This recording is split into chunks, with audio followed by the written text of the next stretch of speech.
اعوذ باللہ من الشیطان اللعین الرجیم بسم اللہ الرحمن الرحیم۔ کتاب گلشن احباب در کیفیت سیر و سلوک اولی الالباب آیت اللہ علامہ سید محمد صادق حسینی طاہرانی کی گراں قدر کتاب۔ اس کتاب میں سالکان طریق اللہ کے لیے رہنما نقاط بیان کیے جا رہے ہیں۔ ایک انسان جو اللہ کے عشق میں اللہ کی جانب سفر کرنا چاہتا ہے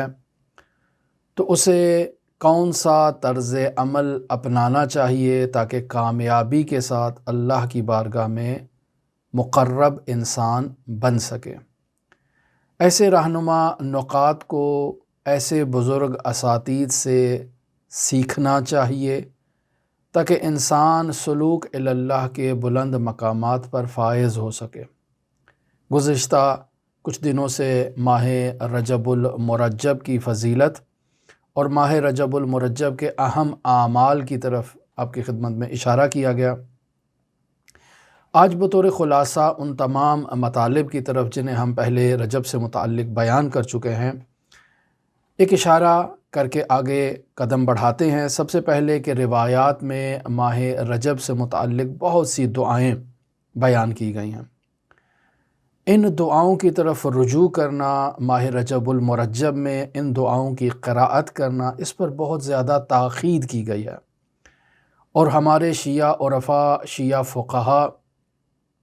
ان دعاؤں کی بہت زیادہ پابندی کیا کرتے تھے، بہت زیادہ رعایت کیا کرتے تھے۔ مرحوم علامہ حسینی طاہرانی ہوں یا ان کے اساتید ہوں یا مرحوم قاضی ہوں، ان دعاؤں کی تاکید کیا کرتے تھے۔ خداوند متعال قرآن مجید میں ارشاد فرماتا ہے در واقع انہی دعاؤں کی اہمیت سے متعلق، قُلْ مَا يَعْبَأْ بِكُمْ رَبِّي لَوْلَا دُعَاؤُكُمْ، یعنی اے میرے حبیب، اے میرے رسول، اے میرے نبی، ان سے کہہ دیجئے کہ اگر تمہاری دعائیں نہ ہوتیں تو میرا رب تمہاری پرواہ بھی نہ کرتا۔ پس یہ تمہاری دعائیں ہیں کہ میرا رب تمہاری طرف متوجہ ہے۔ پس ہمارا ان دعاؤں سے ایک خاص قسم کا رابطہ ہونا چاہیے، انس ہونا چاہیے۔ ان دعاؤں کی قراءت کو ہمیں ایسے مقدس مہینوں میں اپنے وظائف کا، اپنے اعمال کا حصہ قرار دینا چاہیے، اور ہمیشہ انہی دعاؤں کی بدولت اپنے رب، اپنے پروردگار کی طرف ہمیں متوجہ رہنا چاہیے۔ مرحوم کلینی کتاب شریف کافی جلد نمبر 2 ہے اور صفحہ نمبر 497 کے اندر اس روایت کو حضرت امام محمد باقر علیہ السلام سے نقل فرماتے ہیں۔ ان ابی جعفر قال، امام محمد باقر فرما رہے ہیں، مکتوب فی التوراۃ التی لم تغیر، کہ کتاب تورات جو حضرت موسیٰ علی نبینا و آلہ و علیہ السلام کی کتاب ہے، اور اس کتاب میں تبدیلی جو نہیں ہوئی ہے، تو وہاں یہ مطلب نقل ہے کہ انا موسیٰ سأل ربہ فقال، کہ حضرت موسیٰ علی نبینا و آلہ و علیہ السلام نے اللہ کی بارگاہ میں التجا کی اور اللہ کی بارگاہ میں سوال کیا۔ کیا کہا؟ الہی انہ یعتی علی مجالس، اے میرے پروردگار، اے میرے خالق، اے میرے مالک، بسا اوقات ہم ایسی جگہ پر ہوتے ہیں کہ اعزک و اجلک ان اذکرک فیہا، کہ تیری شان، تیری عظمت اس سے اجل ہے کہ ان مقامات پر، ان مجالس میں ہم تیرا ذکر کریں۔ یعنی وہ ایسی محفلیں نہیں ہیں، ایسے مقامات نہیں ہیں کہ جہاں تیرا ذکر ہو سکے۔ بطور مثال ہم عام عامیانہ زبان میں کہیں کہ انسان بیت الخلاء میں بیٹھا ہے، اب بیت الخلاء میں بیٹھا ہے، وہاں اللہ کا نام لینا جو ہے وہ انسان کراہت محسوس کرتا ہے کہ اللہ کی شان اس سے اجل ہے کہ میں ایک ایسے مکان میں اللہ کا نام لوں۔ تو حضرت موسیٰ بھی ایسے ہی اللہ سے سوال کر رہے ہیں کہ بس اوقات ہم ایسی محفلوں میں،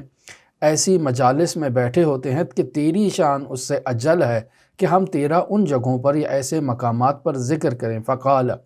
تو خداوند متعال جواب میں کہتا ہے کہ یا موسیٰ ان ذکری حسن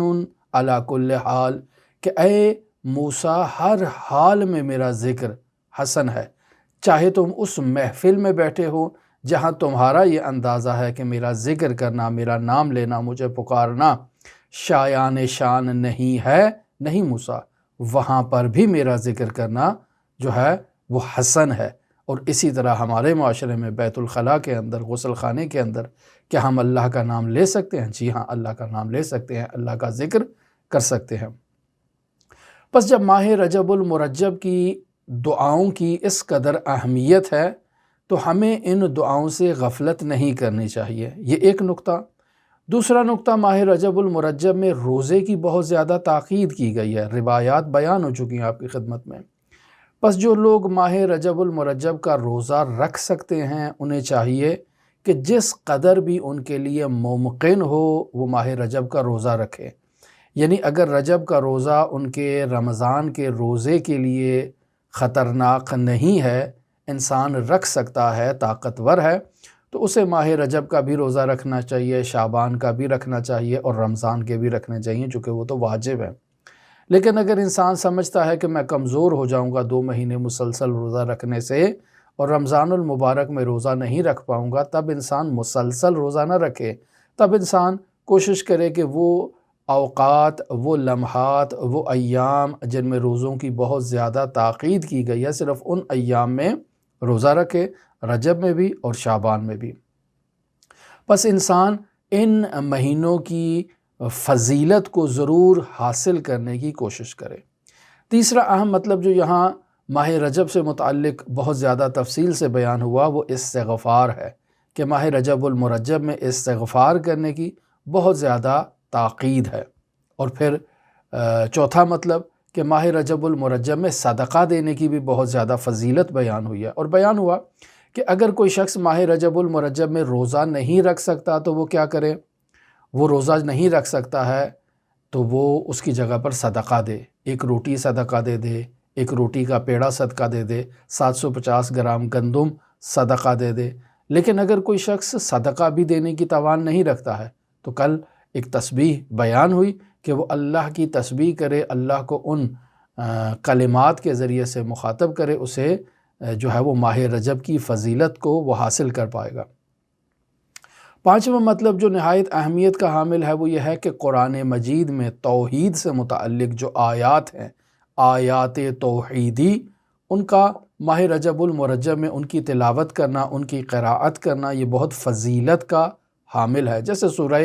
اخلاص ہے، سورہ توحید ہے، سورہ قل هو اللہ احد ہے، اس کی قراءت کرنے کی بہت زیادہ فضیلت ہے۔ اگر کوئی شخص ماہ رجب المرجب کے ایام میں روزانہ 10,000 مرتبہ سورہ توحید کی تلاوت کر سکتا ہے تو وہ غفلت نہ کرے، تلاوت کرے۔ ایک شخص 10,000 مرتبہ نہیں کر سکتا، 1000 مرتبہ قراءت کر سکتا ہے تو وہ 1000 دفعہ قراءت کرے۔ اور اگر ایک شخص 1000 دفعہ بھی قراءت نہیں کر سکتا، 100 دفعہ قراءت کر سکتا ہے تو وہ 100 دفعہ قراءت کرے۔ گزشتہ دنوں کسی نے سوال بھیجا کہ ہم بہت اچھی بات ہے کہ 1000 دفعہ قراءت کی جائے، لیکن 1000 دفعہ قراءت کرنا ممکن نہیں ہے۔ نہیں عزیزان محترم، ممکن ہے، 10,000 دفعہ قراءت بھی ممکن ہے، 1000 دفعہ قراءت بھی ممکن ہے، 100 دفعہ قراءت بھی ممکن ہے۔ البتہ آپشن آپ کو دیا ہوا ہے کہ 10,000 دفعہ کر سکتے ہیں تو کریں، 1000 دفعہ کر سکتے ہیں تو کریں، وگرنہ 100 دفعہ کریں۔ اب ایک انسان کہے میں 100 دفعہ بھی نہیں کر سکتا ہوں، ناممکنات میں سے ہے، تو ایسے شخص کو اپنا علاج کروانا چاہیے۔ کہے 1000 دفعہ ممکن نہیں ہے تو ایسا شخص بھی بیمار ہے، اس کو علاج کروانا چاہیے۔ زیادہ ٹائم نہیں لگتا ہے۔ انسان اگر 1000 دفعہ اس کی قراءت کرنا چاہے تو زیادہ ٹائم نہیں لگے گا، 2 گھنٹے لگ جائیں گے، 3 گھنٹے لگ جائیں گے۔ یہ تو افراد کی قراءت پر ڈیپینڈ کرتا ہے کہ کس طرح سے وہ ان کی قراءت کر سکتے ہیں، لیکن ہو سکتا ہے۔ لہٰذا یہ وہ اعمال ہیں کہ جن پر علماء نے عمل کیا ہے، جن پر ائمہ معصومین علیہم السلام نے عمل کیا ہے، اور خداوند متعال بھی ایسے لمحات میں انسان کے لیے برکت ایجاد کرتا ہے۔ اللہ آپ کے وقت میں برکت دے، یعنی آپ جو 24 گھنٹے کے اوقات ہیں، اگر آپ کے وقت میں برکت ہو تو آپ اپنے تمام معاملات زندگی کو بھی نارمل روٹین کے مطابق انجام دے سکتے ہیں۔ خداوند متعال کے ذکر و اذکار و عبادات و باقی مسائل میں بھی اپنے اوقات کے مطابق انہیں انجام دے سکتے ہیں اگر آپ کے وقت میں برکت ہو آپ کے لیے تو۔ پھر اس کے علاوہ نہایت اہم مطلب ماہ رجب المرجب میں ذکر تحلیل کی بہت زیادہ فضیلت بیان ہوئی ہے۔ لا الہ الا اللہ، لا الہ الا اللہ، اس ذکر کی اس قدر تاکید ہے کہ جو بیان کیا جاتا ہے کہ ہر روز رات کو 1000 مرتبہ انسان لا الہ الا اللہ، لا الہ الا اللہ کا ورد کرے۔ یہ مرحوم سید ابن طاؤس نے اقبال الاعمال جلد نمبر 3 ہے، صفحہ نمبر 177 پر باقاعدہ اس ذکر کو 1000 مرتبہ ماہ رجب المرجب کی ہر رات بیان کرنے کے لیے جو ہے وہ ذکر کرنے کے لیے اور ورد کرنے کے لیے تاکید فرمائی ہے۔ اس کے علاوہ روایات میں بیان ہوا ہے اور تاکید سے معلوم ہوتا ہے کہ ماہ رجب المرجب میں ذکر تحلیل کی ایک خاص اہمیت ہے، یعنی خاص اس کو تاکید کی گئی ہے کہ انسان لا الہ الا اللہ کو کرے، اور یہ تاکید جو رجب میں ذکر تحلیل کو حاصل ہے وہ باقی مہینوں میں ذکر تحلیل کو وہ فضیلت حاصل نہیں ہے۔ اور اسی طرح سے ماہ رجب المرجب جو ماہ توحید ہے، اس میں جو توحیدی آیات کی قراءت ہے جس میں ذکر تحلیل کی جو ہے وہ تاکید ہے، اور سورہ توحید کی جو ہے وہ اس طرح سے 1000 دفعہ یا 10,000 دفعہ کی قراءت ہے، تو یہ اس بات کی دلیل ہے کہ ماہ رجب ماہ توحید ہے، اور اس میں توحید کی طرف انسان کا جو رجحان ہے وہ قابل مشاہدہ ہے۔ لہٰذا ہم دیکھتے ہیں کہ ہمارے جتنے بھی اولیاء الہی ہیں، جتنے بھی بزرگان عرفان شیعی فقاہتی ہیں، وہ اس مہینے کا انتظار کیا کرتے تھے، خداوند متعال کی بارگاہ میں خدا سے تقاضا کیا کرتے تھے کہ اے ہمارے پروردگار، ہمیں ماہ رجب المرجب کی سعادت نصیب فرما۔ بنیادی وجہ کیا تھی؟ بنیادی وجہ یہی تھی کہ ماہ رجب المرجب میں وہ اس مہینے میں زاد راہ اور اپنے لیے توشع فراہم کرنا چاہتے ہیں، آخرت کے لیے سامان فراہم کرنا چاہتے ہیں۔ کیوں؟ چونکہ یہ نہایتی باارزش مہینہ ہے، یہ وہ مہینہ ہے جس میں اللہ کی رحمتوں کی بارش ہوتی ہے انسان کے اوپر، اور انسان اس مہینے میں اللہ سے بہت سے فیوزات کو کسب کر سکتا ہے، حاصل کر سکتا ہے۔ بطور خاص ماہ رجب المرجب کی 27ویں کی شب ہے، یہ ان 4 راتوں میں سے ایک رات ہے جن میں احیاء کا بہت زیادہ ثواب ہے کہ انسان اس رات شب بیداری کرے، احیاء کرے، اللہ سے راز و نیاز کرے، اللہ سے ہم کلام ہو۔ بس بطور کلی یہ کہا جا سکتا ہے کہ ماہ رجب المرجب میں انسان کو توجہ کرنی چاہیے، اور توحید کے بارے میں انسان کو مراقبہ کرنا چاہیے کہ کوئی لمحہ اس کا یاد خدا سے غفلت میں نہ ہو۔ پس انسان ماہ رجب میں توحید پر مراقبہ کرے، اور اگر ہم خلاصہ بیان کریں تو خلاصہ یہی بیان ہو سکتا ہے کہ یہ ماہ فیض رحمت الہی ہے۔ جس قدر ممکن ہو سکتا ہے اس مہینے میں انسان اپنے مراقبات میں اضافہ کرے، اپنے مراقبات میں بہتری لے کر آئے۔ وہ دعائیں جو ماہ رجب المرجب سے متعلق بیان ہوئی ہیں، ان دعاؤں پر خاص توجہ دے، بطور خاص ان دعاؤں کے اندر جو توحیدی مضامین اور مطالب بیان ہوئے ہیں ان مطالب پر توجہ دے۔ بلا وجہ نہیں ہے کہ اس ماہ کو وہ فضیلت اور اہمیت حاصل ہے جو باقی مہینوں کو فضیلت اور اہمیت حاصل نہیں ہے، اور اسی اہمیت کے پیش نظر وہ افراد جو اس ماہ رجب المرجب کو زندہ کرتے ہیں اپنی زندگی میں، ماہ رجب المرجب کا احترام کرتے ہیں، اللہ قیامت کے دن ایسے افراد کو عین الرجبیون، عین الرجبیون کے نام سے یاد کرے گا اور پکارے گا کہ اہل رجب کہاں ہیں، کھڑے ہو جائیں، اہل رجب کہاں ہیں، وہ ادھر آئیں۔ اب آپ دیکھیں کہ روایات میں عین الرجبیون کا کلمہ تو آپ کو ملتا ہے، لیکن عین الرمضانیون کا کلمہ آپ کو نہیں ملتا ہے کہ اہل رمضان کہاں ہیں، جنہوں نے رمضان کے روزے رکھے ہیں، وہ آپ کو نہیں ملتا ہے۔ کیوں؟ حالانکہ دیکھیں رمضان اس قدر بافضیلت مہینہ ہے کہ خطبہ شعبانیہ میں رسول خدا صلی اللہ علیہ وآلہ وسلم اس مہینے کو ماہ ضیافت اللہ کہہ رہے ہیں۔ هو شہر دعیتم فیہ الی ضیافت اللہ، یہ ماہ رمضان وہ مہینہ ہے جس میں آپ لوگوں کو پکارا گیا ہے اللہ کی دعوت کی طرف، وجعلتم فیہ من اہل الکرامت اللہ، اور یہ وہ مہینہ ہے جس میں آپ کو اللہ کی کرامت کی طرف دعوت دی گئی ہے،